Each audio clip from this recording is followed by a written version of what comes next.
Olá pessoal, tudo bem? Alexandre Gossen, escritor, pesquisador e doutorando pela Universidade de Coimbra, hoje falando novamente das eleições na Itália.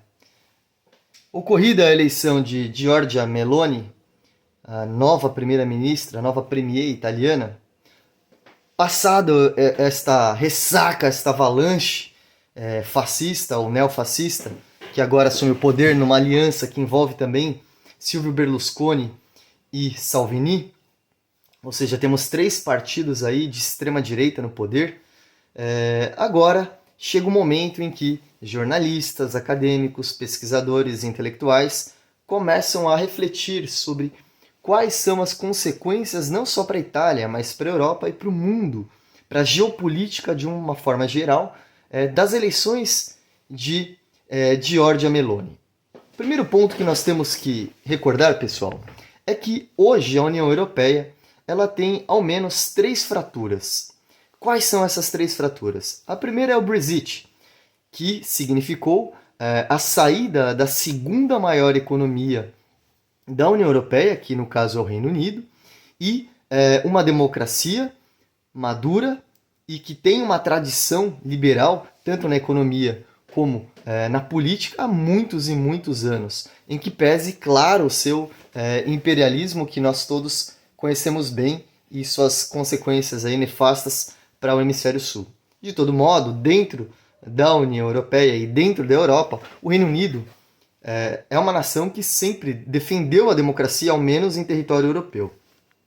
A segunda trinca, a segunda fratura que a União Europeia tem, sem dúvida, é a Hungria. A Hungria, condenada pelo Tribunal de Justiça da União Europeia, por primeiro ter desrespeitado a separação dos poderes, com a invasão do poder executivo junto ao poder legislativo. Nós sabemos que hoje o parlamento da Hungria ele não goza mais de uma independência como deveria, e posteriormente pela invasão do poder executivo junto à Suprema Corte e depois por todo o poder judiciário húngaro.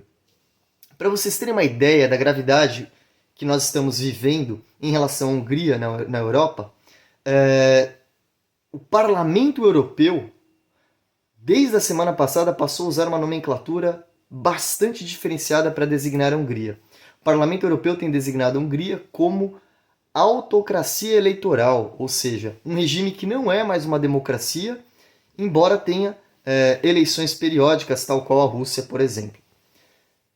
Por que nós não temos ouvido tanto falar da Hungria? Basicamente por conta da guerra da Ucrânia. Neste momento, a União Europeia está envidando esforços, está concentrando energia 100% no conflito entre Rússia e Ucrânia. De modo que a Hungria tem ficado de lado, mas a Hungria já corre risco de não ter acesso aos fundos de recuperação europeus. E a terceira trinca é a Polônia. A Polônia que está passando por um processo de erosão democrática, muito similar à da Hungria, mas ainda num estágio menos avançado. A Polônia que também foi condenada pelo Tribunal de Justiça da União Europeia por não ter respeitado a separação de poderes entre executivo e judiciário, especialmente a Suprema Corte. Ainda não houve uma capilarização por todo o judiciário, mas nós sabemos que o Poder Executivo conseguiu inclusive nomear juízes para a Suprema Corte fora do contexto constitucional, em violação às normas de adesão à União Europeia. Também está condenada e também sofreu multa.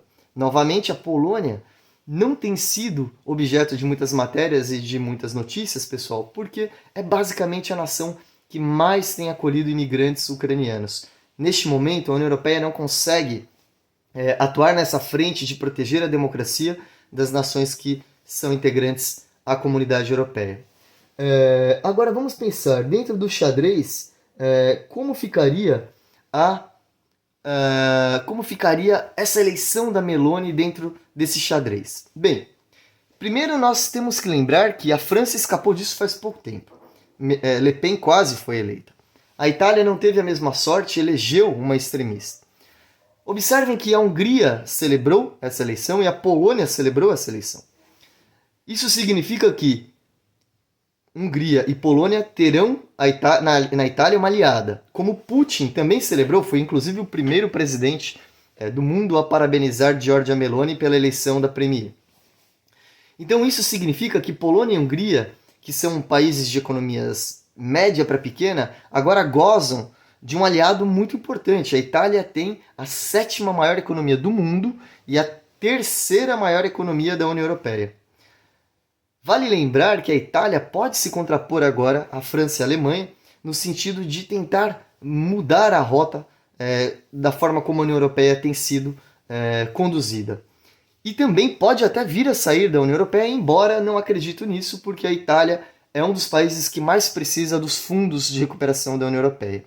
De todo modo, não foram só esses países que parabenizaram Meloni. O partido Vox na Espanha, partido de extrema-direita, e os democratas suecos, que acabaram de compor uma aliança para governar a Suécia, país que tem um histórico de moderação, também parabenizaram Meloni. E o partido Chega em Portugal, o partido extremista, que não foi convidado a compor a aliança do partido de centro-direita português, o PSD. Observem que, de alguma maneira, Meloni pode ter dado a chave e o caminho para que outros partidos extremistas na Europa tentem chegar ao poder, mediante alianças com partidos de centro-direita. Alianças essas que Meloni não precisou fazer para chegar lá, mas os democratas suecos o fizeram. Então é muito importante nesse momento que a Europa organize frentes amplas e que a direita democrática europeia e a centro-direita não aceitem fazer alianças com estes partidos, com essas franjas radicais.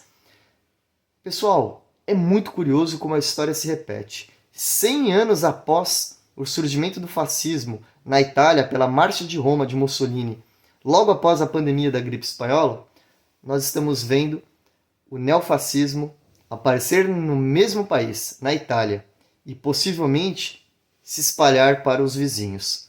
Vamos ficar de olho.